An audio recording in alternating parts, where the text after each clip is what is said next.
Hi all, I am Sundar, Managing Director, Formula Spoken English and IELTS Training Center. It's very nice to see you again with a different concept and everyday learning. And it was so nice to see some of your comments and your calls and messages that you are practicing well. Some of the people who trusted, who believed in the process, they're really practicing well and they're getting good result. And many people are telling that, sir, I got confidence now. I'm able to make sentences my own. నా friend తోటి నిన్నటి కన్నా ఎక్కువగా ఇంకొక 10 మెసేజ్లు ఇంగ్లీష్లో పెట్టగలుగుతున్నాను, 3 మెసేజ్లు ఎక్కువగా ఇంగ్లీష్లో పెట్టగలుగుతున్నాను అని కొంతమంది చెప్తున్నారు. ఇది చాలా ఇంట్రెస్టింగ్గా ఉంది. నమ్మిన వాళ్ళకు వస్తుంది. ఏముందులే వీడియో చూస్తే వచ్చేస్తుందా అంటే ఏం చేయలేమండి. ఎందుకో తెలుసా, మనం వెళుతున్న ప్రాసెస్ ఇది నేను కనిపెట్టిన ప్రాసెస్ కాదు. ఒక వ్యక్తి అసలు ఏ మాత్రం బేసిక్స్ లేకుండా అక్కడ నుంచి ఇంట్రెస్ట్గా ఉంటే, చదవడం రాయడం వస్తే ఎలా చేయొచ్చు అని ప్రతి స్టెప్ మనం చేసుకుంటూ, ప్రతిదాన్ని ఎక్స్ప్లెయిన్ చేస్తూ, ప్రతి దగ్గర కొన్ని ఎగ్జాంపుల్స్ మీరు ఓన్గా చేయడానికి అవకాశం ఇస్తూ చెప్పుకుంటూ వెళ్తున్నాం. ఈరోజు మనం ఒక ఇంపార్టెంట్ పదం గురించి నేర్చుకుందాం. అదే యాడ్జెక్టివ్స్. యాడ్జెక్టివ్ అంటే చాలామందికి తెలుసు. ఒక పదాన్ని మనం తీసుకొని నౌన్కి ముందు పెడతాం. నౌన్ అంటే ఏముంది? డిస్క్రైబ్ ద నౌన్ అంటారు. అంటే ఏంటి? Person, place or a thing. ఒక వస్తువుని లేదా వ్యక్తిని, ఒక స్థలాన్ని వివరించడానికి, వర్ణించడానికి మనం వాడేదాన్ని యాడ్జెక్టివ్ అంటాం. యాడ్జెక్టివ్ లేకుండా కవిత్వమే లేదు. యాడ్జెక్టివ్స్ ఎందుకు వాడతాం అసలు? యాడ్జెక్టివ్స్లో గ్రామర్ ఉందా? ఉంటే అది ఎక్కడ ఉపయోగపడుతుంది? నేను ఈ కాంపిటేటివ్ ప్రిపేర్ అవుతున్నాను, దానిలో నుంచి ఇదేమన్నా ఉపయోగపడుతుందా, దానికి ఇదేమన్నా ఉపయోగపడుతుందా అనుకునే వాళ్ళకి ఈ వీడియో ఖచ్చితంగా సమాధానం చెప్తుంది. సో యాడ్జెక్టివ్ అంటే ఇప్పుడే చెప్పాను నేను, ఒక వ్యక్తిని లేదా ఒక వస్తువుని లేదా ఒక సంఘటనని లేదా ఒక పర్టికులర్ దేన్నైనా ఒక నౌన్ని వర్ణిస్తే మనం యాడ్జెక్టివ్ అంటున్నాం. బాయ్ అనేది నౌన్ అయితే గుడ్ బాయ్, ఆ గుడ్ అనేది యాడ్జెక్టివ్ అవుతుంది. రూమ్ అనేది నౌన్ అయితే స్మాల్ రూమ్, ఆ స్మాల్ అనేది యాడ్జెక్టివ్ అవుతుంది. ఇప్పుడు నేను కొన్ని పదాలు చెప్తాను, అందులో యాడ్జెక్టివ్ ఏదో నౌన్ ఏదో చూడండి. ఇంటెలిజెంట్ బాయ్, అందులో ఇంటెలిజెంట్ అనేది ఏంటిది? నౌన్ కదా? కాదు. ఇంటెలిజెంట్ అనేది బాయ్ గురించి వర్ణిస్తుంది కాబట్టి అది యాడ్జెక్టివ్ అవుతుంది. అసలు ఈ యాడ్జెక్టివ్స్ ఎక్కడున్నాయో తెలుసా మీ అందరికీ? మనం ప్రతి చోట వాడుతున్నాం. కవిత్వంలో మరీ ముఖ్యంగా వాడుతున్నాం. యాడ్జెక్టివ్స్ ఎందుకు వాడతాము అంటే, ఒక వ్యక్తి ఏదైనా చూసినప్పుడు, ఏదైనా తిన్నప్పుడు, ఏదైనా విన్నప్పుడు దాని గురించిన పరిజ్ఞానాన్ని ఆ వ్యక్తి చూడని వ్యక్తికి, ఆ వ్యక్తి దాన్ని చూడలేదు, దాని గురించి పూర్తి అవగాహన, దీన్నే ఒరిజినల్ స్పీకర్స్ ఫీల్ అంటున్నాం. అంటే చెప్పే వ్యక్తి, చూసిన వ్యక్తి దేన్నైతే చూశాడో ఆ చూసినట్లుగా చదివే వ్యక్తి, వినే వ్యక్తి అంత గొప్పగా దాన్ని ఊహించుకోవడానికి, దాన్ని యాస్టిస్గా ఫీల్ అవ్వడానికి ఈ యాడ్జెక్టివ్ వాడతాం. మీరు మీ ఫ్రెండ్ చెప్తున్నారు, పలానా హోటల్కి వెళ్ళాను, నేను తిన్నాను, ఫుడ్ చాలా బాగుంది, చాలా టేస్టీగా ఉంది, స్పైసీగా ఉంది అండ్ మన లోకల్ ఫుడ్లా ఉంది. ఇవన్నీ ఏంటి? దాన్ని డిస్క్రైబ్ చేస్తున్నారు. సో డిస్క్రైబ్ చేస్తున్నప్పుడు యాడ్జెక్టివ్ అనేది దేన్ని డిస్క్రైబ్ చేస్తుంది మనల్ని అంటే, దేన్నైనా డిస్క్రైబ్ చేస్తుంది. ఎక్కువ శాతం కవిత్వంలో వాడారు. కవిత్వంలో కూడా కథా వస్తువు ఎక్కువ శాతం మనకి ఫీమేల్ని అంటే హీరోయిన్ని వర్ణించడానికి లేదా కథానాయకుని వర్ణించడానికి మన వాళ్ళు వాడారు. సో ఇప్పుడు నెక్స్ట్ వీడియోలోకి మీరు నెక్స్ట్ చూసే ముందు ఇక్కడ ఒకసారి ఆఫ్ చేసి ఎన్ని యాడ్జెక్టివ్స్ రాయగలరో ట్రై చేయండి. మీకు తెలిసిన యాడ్జెక్టివ్స్ ఎన్ని రాయగలరో ట్రై చేయండి. ఒకసారి ఇక్కడ పాస్ చేయండి, చూడండి, చెక్ చేసుకున్న తర్వాత మళ్ళీ చూద్దాం. సో ఎన్ని రాయగలిగారు అంటే ఒక 20-30 రాసి ఉండొచ్చు. మీకు విషయం తెలుసా, ఇంగ్లీష్ మీరు అద్భుతంగా మాట్లాడాలి అంటే, మీరు చాలా అట్రాక్టివ్గా మాట్లాడాలంటే, మీరు చాలా ఫ్లూయెంట్గా మాట్లాడాలంటే ఇవన్నీ యాడ్జెక్టివ్సే. సో ఇలా మాట్లాడాలి మీరంటే యాడ్జెక్టివ్స్ కనీసం ఒక 500 వర్డ్స్ మీ దగ్గర ఉండాలి. లేదు అంటే ఈరోజు యాడ్జెక్టివ్స్ కలెక్ట్ చేయండి, నేర్చుకోండి. 500 అంటే కంగారు పడకండి, అందులో దాదాపుగా 80% వర్డ్స్ మీకు తెలిసే ఉంటాయి, తెలియనివి ఉండవు. ఇక్కడ వరకు క్లియర్ కదా? ఒకసారి చూద్దాం. కొన్ని వర్డ్స్ పెట్టాను ఇక్కడ. బివిచ్చింగ్, విచ్ అంటే మంత్రగత్య, బివిచ్చింగ్ అంటే మంత్రముగ్ధమైన, జనరల్గా ఇది ఎక్కడ వాడతామంటే స్మైల్, అమ్మాయిల యొక్క స్మైల్ వర్ణించడానికి బివిచ్చింగ్ స్మైల్. మంత్రముగ్ధమైన నవ్వు అంటే ఒక్క నవ్వుకి సర్వనాశనం అయిపోవాలంతే. అదో మనోడు కవిత్వం రాశారు కదా, అమ్మాయే సన్నగా అరనవ్వు నవ్వితే మతి తప్పి కుర్రోళ్ళు మంచాన పడ్డారు, ఆ నవ్వు అనమాట. అది బివిచ్చింగ్ అంటే. టిమిడ్ అంటే ఏంటి? పిరికి, ఒక వ్యక్తి గుణాన్ని, పిరికి వాడు, కవార్డిస్ అని చెప్తున్నాం. ల్యూమినస్ అంటే ఏంటి? ప్రకాశవంతమైన. ఫెర్టైల్ అంటే ఏంటి? భూమిని వర్ణిస్తుంది. ఫెర్టైల్ ల్యాండ్స్, ఫెర్టిలైజర్ అనేది అక్కడి నుంచి వచ్చింది. ఫెరోషియస్ అంటే ఏంటి? భయంకరమైన, క్రూరమైన. Lion is a ferocious animal. And whimsical అంటే ఏంటి?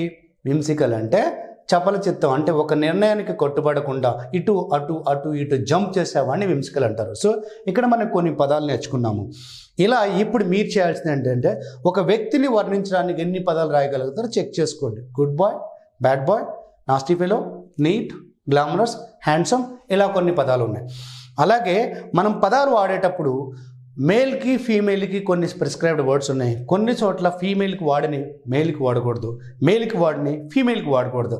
ఫర్ ఎగ్జాంపుల్, బ్యూటిఫుల్ అనే word is a beautiful bye అనకూడదు, హ్యాండ్సమ్ అనాలి. అలాగే ఇప్పుడు ఈ పార్ట్ మనకి, బాబు నాకు బెల్లి బాగా పెరిగిపోతుంది, అబ్బాయిలకి బెల్లి అంటారు, టమ్మీ అంటారు, TUMMY. అంటే కొన్ని స్పెసిఫికేషన్స్ ఉన్నాయి. అంటే కొన్ని న్యూట్రల్గా అందరికి వాడేయచ్చు. నైస్ అనేది కామన్గా అటు ఇటు కూడా వాడచ్చు. అలాగే మగవాళ్ళను వర్ణించడానికి తక్కువ పదాలు ఉన్నాయి, ఎక్కువ శాతం. ఇప్పుడు అట్రాక్టివ్ కామన్గా వాడచ్చు, అట్రాక్టివ్ ఇన్సిడెంట్ లేదా అట్రాక్టివ్ కలర్ అనొచ్చు. కానీ గార్జియస్ ఇది జనరల్గా మనం అమ్మాయిలకి వాడతాం, అబ్బాయిలకి వాడే తక్కువ.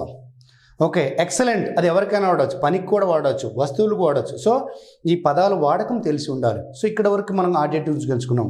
మరొకసారి చెప్తున్నా, మీరు వాడే పదాలు బట్టే మీ లాంగ్వేజ్కి అట్రాక్ట్ ఉండేస్తుంది. లాంగ్వేజ్లో కూడా ఎవరైతే ఈ యాడ్జెక్టివ్ మీద కమాండ్ ఉంటుందో వాళ్ళు అద్భుతంగా మాట్లాడతారు. So one person was telling, yes, I went there, I've seen the situation, the office was very nice, the people are very polite, when I sat there the seat was very comfortable, and the way they gave me a warm smile or warm welcome that made me to spend more time, and it was tremendous, and it was really amazing for me. ఇవన్నీ adjectives. చూడండి, ఒక చిన్న సంఘటన ఉపయోగించి ఒక చిన్న సంఘటన వర్ణించడానికి ఎన్ని పదాలు మనం చెప్పగలుగుతున్నాం. సో యాడ్జెక్టివ్స్ మీద ఎంత కమాండ్ వస్తే లాంగ్వేజ్కి మనం అంత బ్యూటిఫై చేసుకున్నట్టు వెళ్తున్నట్టు లెక్క. రెండవది, ఇక్కడ యాడ్జెక్టివ్స్లో గ్రామర్ ఉందా? ఉంది. ఒక వ్యక్తి మీ ఫ్రెండే ఉన్నాడు, పెళ్లి చూపులకి వెళ్ళాడు, వచ్చాడు. వచ్చిన తర్వాత మీరు అడుగుతున్నారు, అరే మామ అమ్మాయి ఎలా ఉంది అని. అమ్మాయి బాగుందిరా. అవునా, ఎలా ఉంది? పలానా అమ్మాయిలా ఉందా? లేదు లేదు, ఆ అమ్మాయి కన్నా బాగుంది. మూడోది ఏంటిది? ఈయన ఒక 4 పేర్లు చెప్పాడు, ఆ 4 అమ్మాయిలా ఉందా? నో, ఈ 4 అమ్మాయిల కన్నా ఆ అమ్మాయే చాలా బాగుంది. సో ముందేం చెప్పాడు? బాగుంది అని చెప్పాడు. దాన్ని పాజిటివ్ డిగ్రీ అంటున్నాం.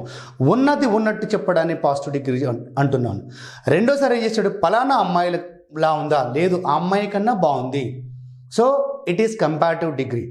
నేను అమ్మాయిల గురించి మాట్లాడుతున్నాను అనుకోండి, మీరు ఏదైనా వస్తువులు కూడా తీసుకోవచ్చు. పలానా కార్ చూసావా? బాగుంది. పలానా కారు కన్నా బాగుంది. ఆ కారే అన్నిటికన్నా బాగుంది. సో బాగుంది, ఉన్న క్వాలిటీని ఉన్నట్టు చెప్పడాన్ని పాజిటివ్ డిగ్రీ అంటున్నాను. రెండో దాంతో పోల్చడాన్ని కంపారిటివ్ డిగ్రీ అంటున్నాను. అన్నిటికన్నా ఎక్కువ క్వాలిటీ చూపిస్తున్నాను, హైయెస్ట్ క్వాలిటీ చూపిస్తున్నాను, దాన్ని సూపర్లేటివ్ డిగ్రీ అంటున్నాను.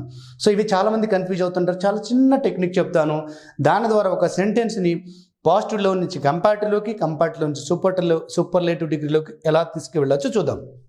ఇక్కడ మీరు ఏదైనా ఒక వర్డ్ తీసుకుంటే దాన్ని కంపారిటివ్ డిగ్రీలోకి తీసుకెళ్లాలంటే చివరిలో ER కానీ లేదా ముందు మోర్ కానీ పెట్టాలి.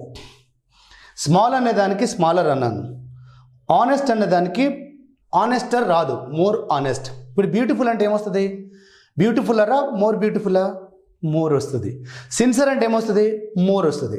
అంటే పాజిటివ్ డిగ్రీ ఆఫ్ యాడ్జెక్టివ్ని మనం కంపారిటివ్లోకి తీసుకెళ్ళాలంటే చివరిలో ER కానీ ముందు మోర్ కానీ పెట్టవలేను. పాజిటివ్ డిగ్రీ ఆఫ్ యాడ్జెక్టివ్ని సూపర్లేటివ్లో తీసుకెళ్లాలంటే చివరిలో EST కానీ ముందు మోస్ట్ కానీ పెట్టవలేను. మళ్ళొకసారి చెప్తున్నా, డిగ్రీస్ ఆఫ్ కంపారిజన్ మనం పాజిటివ్ డిగ్రీ అంటే ఉన్న యాడ్జెక్టివ్ని ఉన్నది ఉన్నట్టుగా రాస్తున్నాను. దాన్ని కంపారిటివ్లోకి తీసుకెళ్లాలంటే చివరిలో ER కానీ ముందు మోర్ కానీ పెట్టవలేను. సూపర్లేటివ్లోకి తీసుకెళ్లాలంటే చివరిలో EST కానీ ముందు మోస్ట్ కానీ తీసుకెళ్ళవలేను. ఒకసారి చెప్పండి, పాజిటివ్లోంచి కంపారిటివ్లోకి వెళ్ళాలంటే ఏం చేయాలి? చివరిలో ER అనే వర్డ్ వాడాలి, లేదా ముందు మోర్ అనే వర్డ్ వాడాలి. ఈఆర్ అనే లెటర్స్ వాడాలి లేదా మోర్ వాడాలి. అలాగే సూపర్లేటివ్కి వెళ్ళాలి అంటే చివరిలో ఈఎస్టీ కానీ ముందు మోస్ట్ కానీ వాడాలి. ఇప్పుడు మనం యాడ్జెక్టివ్స్ తయారు చేసుకున్నాం. దీని సెంటెన్స్ మార్చడం ఎలా చూద్దాం. ఇక్కడ సుమా ఈజ్ యాన్ ఇన్నోసెంట్ గర్ల్. సుమా యొక్క అమాయకురాలని చెప్పాను నేను. దీన్ని కంపారిటివ్లోకి తీసుకెళ్తున్నప్పుడు ఏ కానీ యాన్ కానీ ఏదైతే ఉందో అది రిమూవ్ చేసుకోవాలేను. పాజిటివ్లో నుంచి కంపారిటివ్లోకి తీసుకెళ్తున్నప్పుడు ఇక్కడ ఏ కానీ యాన్ కానీ ఉంటే తీసివేయవలేను. ఇన్నోసెంట్ అనే వర్డ్కి మోర్ కలిపాను అంటే యాడ్జెక్టివ్ని కంపారిటివ్లోకి మార్చవలేను. తర్వాత దాన్ అనే వర్డ్ తీసుకొని కంపేర్ చేస్తున్నాను. అదర్స్ అన్నాను, లేదా దాన్ సోన్స్ గర్ల్, గీత సీత ఏదో తీసుకోవచ్చు. మళ్ళొకసారి చెప్తున్నాను, పాజిటివ్లో నుంచి కంపారిటివ్లోకి తీసుకెళ్ళాలి అంటే ముందు ఏ కానీ యాన్ కానీ ఉంటే అది తీసివేయవలేను. మోర్ కానీ ఈఆర్ కానీ తీసుకొని యాడ్జెక్టివ్ని మార్చవలేను. తరువాత దాన్ అనే వర్డ్ తీసుకొని వేరొక దాంతో పోల్చవలేను. ఏమీ లేకపోతే దాన్ అదర్స్ అని చెప్పేయచ్చు. అలాగే సూపర్లేటివ్లోకి తీసుకువెళ్ళడానికి సుమా ఈజ్ ది ఖచ్చితంగా తీసుకోవలేను. అలాగే మోస్ట్ కానీ ఈఎస్టీ కానీ చేయవలేను. చివరిలో బౌండరీ పెడితే బాగుంటుంది. Suma is the most innocent girl in the class, in her family, in her locality, అది కూడా ఓకే. ఈ విధంగా మనం పాజిటివ్ డిగ్రీలోంచి కంపారిటివ్ నుంచి సూపర్ డిగ్రీలో తీసుకెళ్తాం. ఇది అవసరమా అంటే పెద్దగా ఏం కాదు. మళ్ళీ చెప్తున్నాను, యాడ్జెక్టివ్స్ అనేది ఆప్షనలే, కానీ యాడ్జెక్టివ్స్ వాడితే మీ లాంగ్వేజ్ చాలా బాగుంటుంది. అట్రాక్టివ్ వర్డ్స్ వాడటం వల్ల మీ పదాల వాడతాన్ని బట్టే మీకున్న గ్రిప్ తెలుస్తుంది, ఇంప్రెస్ చేయడానికి ఛాయిస్ ఉంటుంది. ఇప్పుడు నేను ఒక సెంటెన్స్ చెప్తా, ట్రై చేయండి. మీరు అది ఎందులో ఉందో చూసుకొని కంపారిటివ్ అయితే పాజిటివ్ సూపర్లేటివ్ రాయాలి. నేను ఇచ్చిన సెంటెన్స్ పాజిటివ్లో ఉంటే కంపారిటివ్ సూపర్లేటివ్కి వెళ్ళాలి. రెడీనా? చూద్దాం. ఇప్పుడు marker is a useful device అన్నాం. Marker is a useful device ఎందులో ఉంది? ఇది పాజిటివ్లో ఉంది. ఇప్పుడు నేను కంపారిటివ్ చెప్తున్నా. Marker is more useful device than paper. Marker is the most useful device in the class room. అంటే ఇక్కడ positive degree, comparative degree, superlative degree ఇవి మనం చేయొచ్చు. అలా మీకు ఒక 10 సెంటెన్సెస్ తీసుకొని డిఫరెంట్ సెంటెన్సెస్ని పాజిటివ్ నుంచి కంపారిటివ్ నుంచి సూపర్లేటివ్లోకి తీసుకెళ్ళడానికి ట్రై చేయండి. దానివల్ల మీకు క్లారిటీ వస్తుంది. ఒకవేళ మీకు డిగ్రీస్ ఆఫ్ కంపారిజన్ రాకపోయినా బాధపడొద్దు. చేయవలసింది ఏంటంటే యాడ్జెక్టివ్స్, నెంబర్ ఆఫ్ యాడ్జెక్టివ్ నేర్చుకోండి.